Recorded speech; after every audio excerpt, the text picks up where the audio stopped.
With all this in mind, we may as well consider dragons a real creature, with a credible evolutionary history, compatible with both an old and young Earth perspective.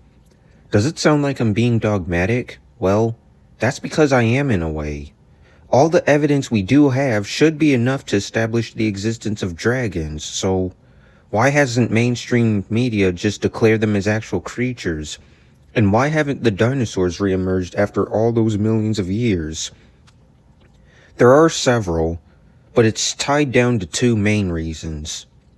One, we overlook the evidence and rebuild them as dinosaurs and other animals. Two, mainstream science doesn't allow that.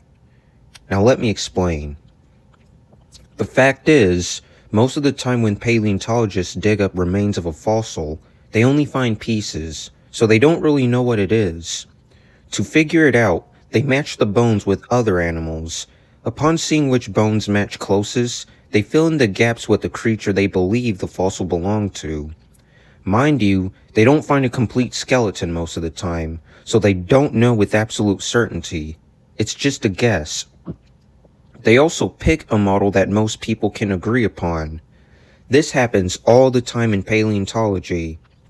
Think about the dinosaurs, crocodiles, snakes, or really any animal only known by fragments or incomplete skeletons. The truth is, they don't know if these fragments actually belong to any of these animals, so they result to guessing which animal the bones belong to, either living or more complete skeletons of ancient creatures. This technically means that they can not only rebuild the creature any way they want, but allow all sorts of possibilities in design for it. And for the second question, it's simple. They don't allow it. It goes against their rules. Despite the scientific plausibility of these ideas, they can't allow all ideas to go public. How do I know this? Through observation. The majority need to pick a model that everyone can agree on to reduce controversy. And of course, we have the KT boundary. You could argue that we genuinely don't find dinosaurs past the KT boundary. However, I haven't seen any documents of them actually rock dating this said boundary. I also have more questions about their claim. What mineral reading did they use? How many times did they use it? At least 5 times? Did they change the mineral readings? There are different areas for this KT boundary around the world. Did they also examine each boundary to see what the reading suggests? Did they do it at least 5 times for each boundary? With different mineral readings? Are they hiding readings that they don't want us to see? What are the readings below and above this boundary? And what is the reading of the boundary itself? Do they go to the same rock boundaries or fossil sites to record their rock readings and see if it's changed every 5 to 10 years due to any radiation exposure from the sun or space? Now, mainstream science does admit that they do use radiometric dating when getting these dates, but they never specify as to what types of mineral readings that they use. There are many different radiometric measurements to use when it comes to rock dating, so which did they use when it comes to arriving these dates? If they haven't done any of those following questions, they're hiding something. There's no reason to believe that. You're making baseless claims. See what I mean? This is already a red flag. It's only 7 simple questions about how they know the KT boundary is what they say it is. Speaking of which, I'm gonna go there. Radiometric dating. What if I told you that they use those dates as a foundation because they really have no idea for how old rocks or fossils actually are? Is that out of the question?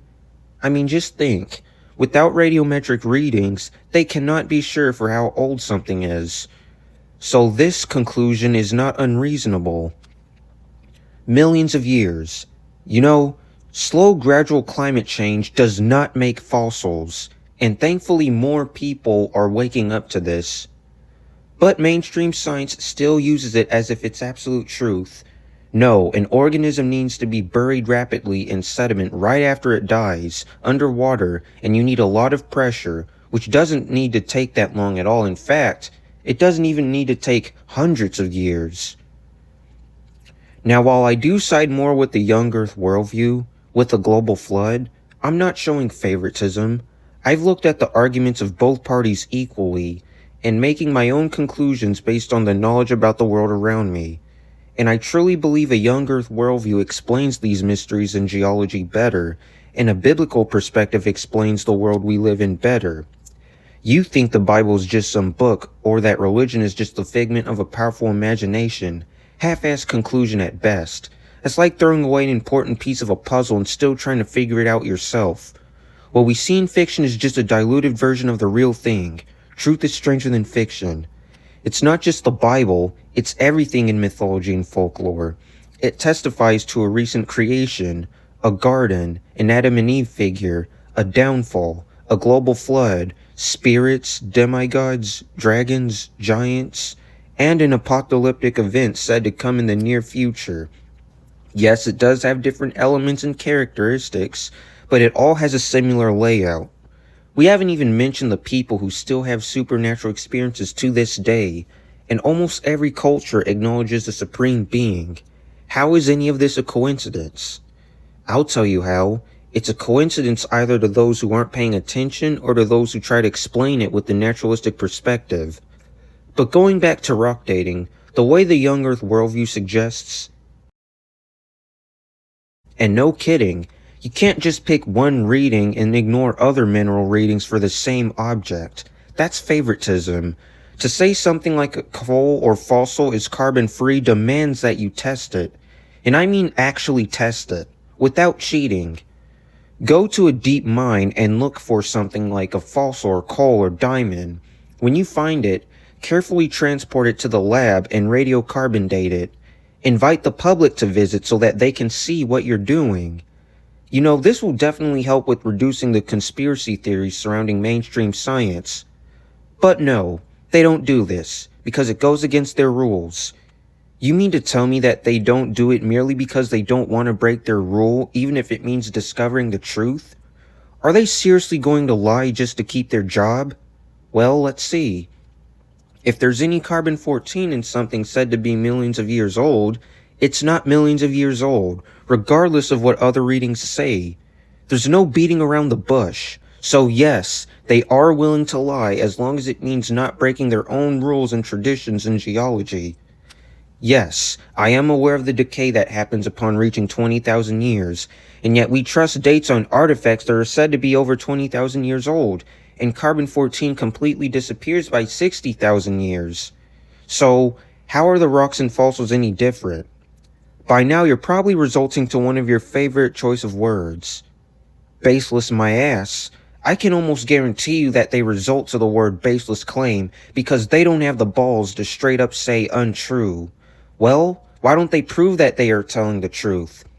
If they really wanted us to know that they don't lie and cheat and that we're all just making baseless claims, they should have the balls to disclose all the data and information they have, including what they don't show. Bring a line detective setup so that we as the public can know with absolute certainty. But they don't. They just use the same tactics. And people buy into it. It's unbelievable. Another huge red flag.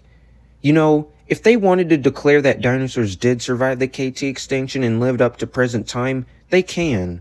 All they have to do is look for carbon-14 or use other mineral readings and update their geologic history. Or use the same mineral readings that they are accustomed to and date each sample at least 20 times to see if they get the same reading. This is ultimately why I don't even bother with radiometric measurements. The scientific community picks readings, not prove that any of them are more accurate.